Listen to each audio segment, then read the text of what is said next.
Islam, nikmat kesehatan dan kesempatan sehingga pada hari ini kita sore ini menjelang malam Allah berkenan untuk kita berkenankan untuk dapat melaksanakan kewajiban kita, yaitu sholat maghrib. Lebih bersyukur lagi kita bisa berjamaah. Banyak sebetulnya orang yang diberikan kesempatan hidup sehat, kuat, melangkah kaki kemana-mana sanggup, tapi ke musola yang dekat saja itu tidak mampu. Bahkan mengangkat barbel beban yang lebih dari 50 kg pun mungkin bisa di pundaknya, tapi mengangkat tangannya yang kosong sekalipun tidak membawa apa-apa, hanya mengucapkan takbir Allahu Akbar, itu tidak mampu sama sekali. Nah, kita yang telah diberikan Allah nikmat iman Islam, kesempatan inilah mari kita sama-sama untuk mengucapkan hamdalah. Alhamdulillahirabbil alamin. Selanjutnya salawat dan salam tiada henti-hentinya kita sampaikan juga kepada Nabi Agung kita Muhammadin sallallahu alaihi wasallam serta keluarga, sahabat, kerabat dan seluruh pengikutnya hingga zaman nanti. Bismillah, kita pun berharap sangat kita akan mendapatkan akhir nanti. Ibu-ibu, bapak dan hadirin yang dirahmati Allah Subhanahu wa taala, baru saja kita melaksanakan kegiatan yaitu hari kemerdekaan. Pimpirut kemerdekaan. Mungkin 78. Alhamdulillah sudah 78 tahun. Berarti sudah minimal 70 kali sudah kita melaksanakan peringatan. Kalau di tahunnya 78 kali, bahasanya memperingati kemerdekaan. Nah, pertanyaan kita yaitu dari peringatan ini apa yang bisa kita ambil, apa yang bisa tarik hikmah atau kita ambil pelajaran. Bertahun-tahun kita peringati, hasilnya ya sekarang. Kita kasihan kalau yang naik Baron Pinang itu. Banyak sekali peristiwa-peristiwa kejadian mengakibatkan musibah. Bahkan ada yang jatuh dari atas itu langsung berangkat itu. Ada yang patah kaki, termasuk ya tarik tambang banyak juga. Itulah tambangnya kita diambil orang terus. Nah, kita yang main tarik tambang. Kemudian itu yang lucu lagi, kita tuh makan kerupuk, Masya Allah. Kayaknya gimana rasanya gitu. Makan kerupuk. Tapi semuanya menyenangkan. Hilang semuanya kayaknya itu. Nah, kita mencoba mengangkat tema hari ini, mengambil pelajaran tentang katakanlah mencapai kemerdekaan. Kita tahu kita merdeka itu dijajah sampai gila bahasa saya itu. Lebih lama tidurnya Ashabul Kahfi. Ashabul Kahfi itu tidurnya ditidurkan oleh Allah 300 sampai 9 tahun. Kalau kita alhamdulillah dijajah Belanda cuma 3,5 abad, cuma 350 tahun. Walaupun sebelumnya sudah kita dijajah juga. Sebelumnya kita dijajah Portugal sekitar 4 tahun setengah. Itu sekitar tahun 1500-an. 1500-an. Kemudian Portugal, karena di Indonesia ini banyak rempah-rempah itu bagi orang rempah itu emas bahasanya. Karena tempat lain sampai sekarang itu mahal kita kalau belanja rempah-rempah di Eropa itu. Nah, sampai sekarang jadi memang bahasanya emas bahasanya. Nah, kemudian karena mungkin Portugis begitu menikmati, muncullah Spanyol. Spanyol tahun 1600-an juga masih, karena 4 tahun setengah. Kemudian setelah Inggris, masih juga datang lagi Belanda. Itulah tahun pertama itu, Masya Allah, di Indonesia yaitu sekitar 600-an, 50. Masya Allah, dari 1650-an sampai 1940 kalau tidak salah. 42. Karena merdekanya itu setelah apa? Lalu setelah Jepang. Jepang alhamdulillah cuma 3,5 tahun. Lalu dijajah kok seneng man. Ya. Ibu bapak dan hadirin yang dirahmati Allah Subhanahu wa taala, inilah sebenarnya pelajaran yang kita ambil sekarang ini, bahwa siapapun kita jangan lupakan sejarah. Sejarah itu Masya Allah penting sekali, supaya kita paham betul, supaya kita tahu betul apa yang sudah terjadi. Termasuk juga kita ini sebagai umat Muhammad, seharusnya kita juga mengenal yang namanya sirah nabawi, sejarah Rasul. Jadi jangan sejarah dunia saja kita baca, tapi sejarah Rasulullah tidak kita ketahui. Nah, ibu bapak dan hadirin yang dirahmati Allah Subhanahu wa taala, nah dengan membaca sejarah dari kita, hikmah yang pertama itu, kita akan tahu apa akibat dari penjajahan. Kira-kira pelok betul Bu? Dijajah. Kita tidak merasakan masalahnya itu. Bagaimana Masya Allah dijajah sekian 350 tahun. Itu yang terakhirnya itu bagaimana Anyer Panarukan. Itu namanya ada pekerja paksa, itu disebut dengan Rodi. Itu disuruh bekerja buat jalan sepanjang berapa? 300 km kalau tidak salah. Itu Masya Allah, bayangkan, itu cuma makan sekali, kemudian tidak boleh sakit. Sambil kerja, kalau tidak kerja dipecut, bahasanya begitu. Dipecut apa? Dicambuk. Kalau enggak dipakai popor senjata itu, senapan itu. Kalau sudah sakit sudah, kalau bisa biarin mati saja. Nah itu sampai begitunya. Nah saya juga dapat cerita di sini, di desa kita ini, dulu waktu kedatangan Jepang. Dari ibu mertua itu udah cerita, katanya dulu zaman Jepang disuruh nanam padi, tapi kita disuruh nanam, bibinya kita yang nanam, kita yang punya modal kita, tapi yang Jepang itu cuma minta padinya. Yang lucunya lagi istilahnya malem padi sendiri. Karena kalau tidak ngambil itu kita tidak dapat.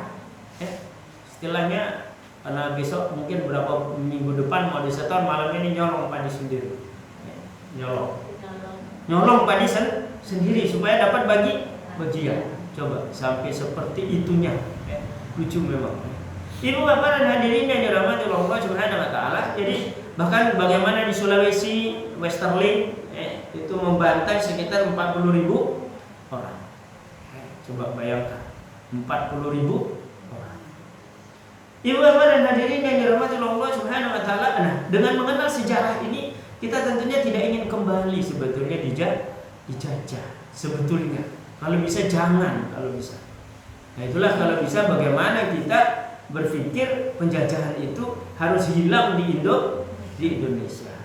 Itulah lagunya itu, Mari Hari Merdeka itu, kalau bisa ya merdeka tetap merdeka. Selama hayat masih dikandung badan, bahasanya begitu.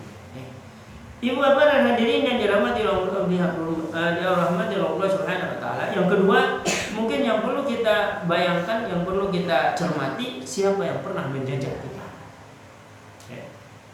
Bukan berarti mau balas dendam, Setidak-tidaknya kita tahu, yang jajah kita ini Portugis, Inggris, kemudian Belanda, kemudian Jepang, di antaranya itu yang harus kita ketahui. Kemudian, apa modus mereka menjajah Indonesia?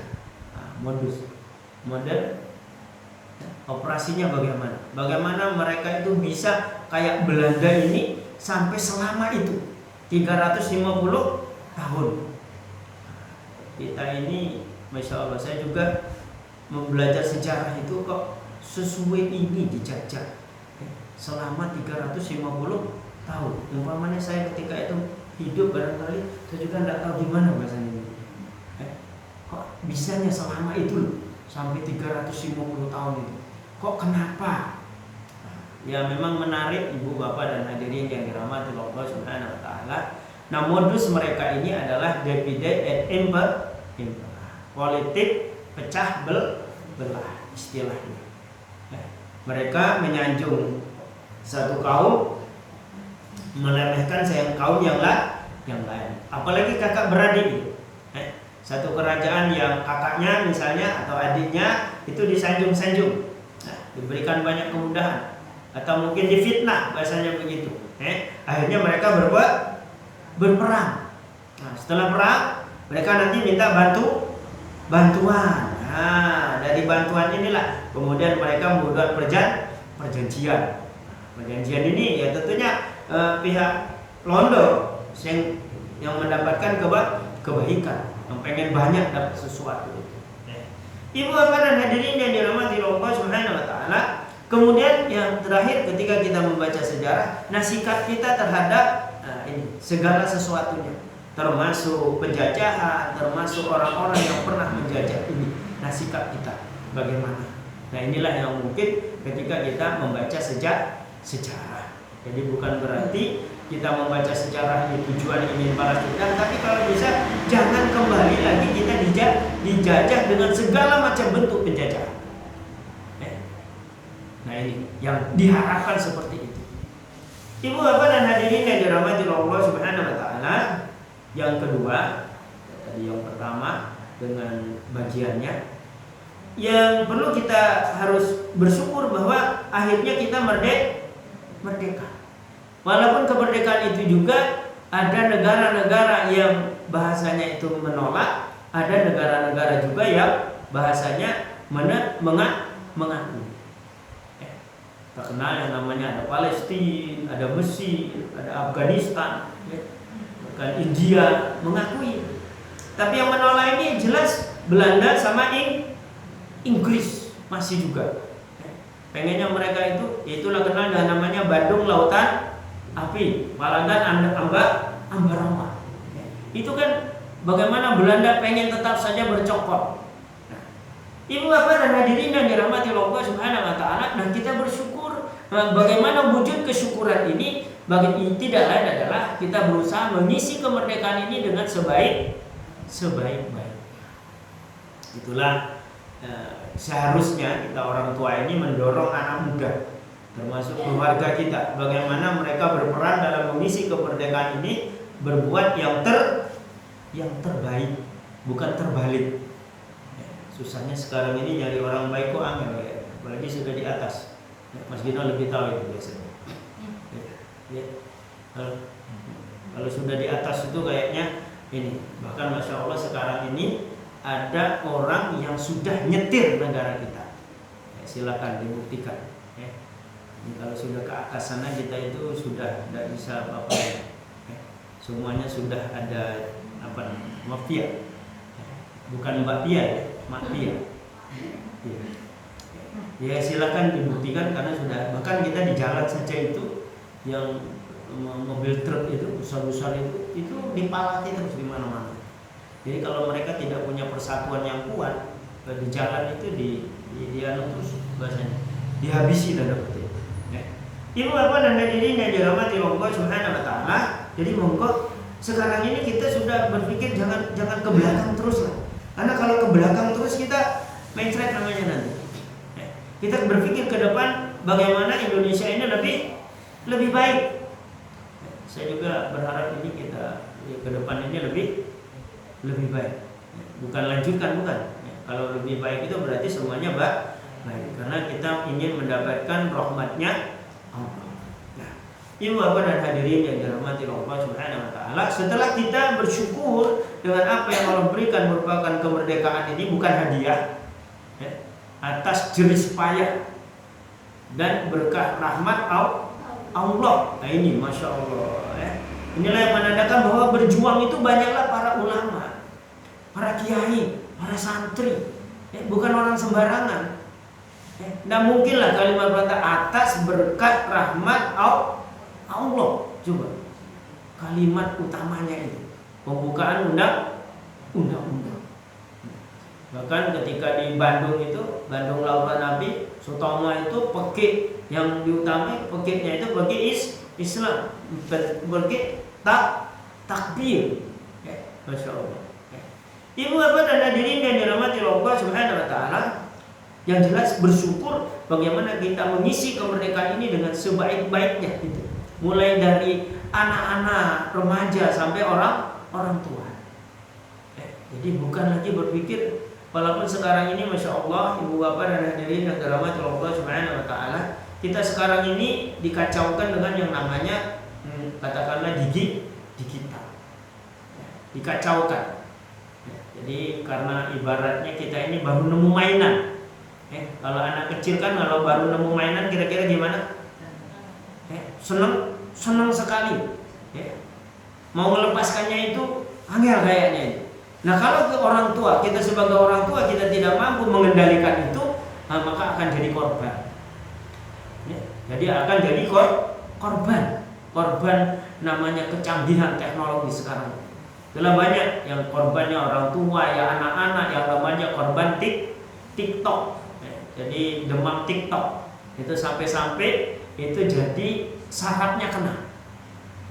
Sampai sarafnya kena. Itulah sampai jadi istilah tanda petik gila TikTok. Jadi di mana saja,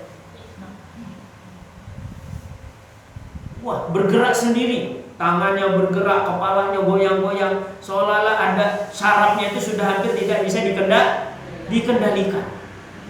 Bahkan ada orang yang mati gara-gara main game 3 hari 3 malam.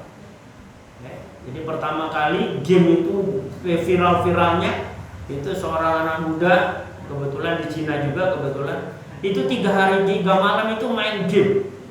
Makan orang pokoknya di kursi, akhirnya mati di kursi itu juga. Karena itu tadi makan enggak begitu diperhatikan. Yang namanya game itu kan nguras otak, nguras pikiran. Ya langsung mekang-kang begitu bahasanya. Dan pernah juga, dan sekarang ini banyak yang viral, anak-anak itu matanya itu rusak.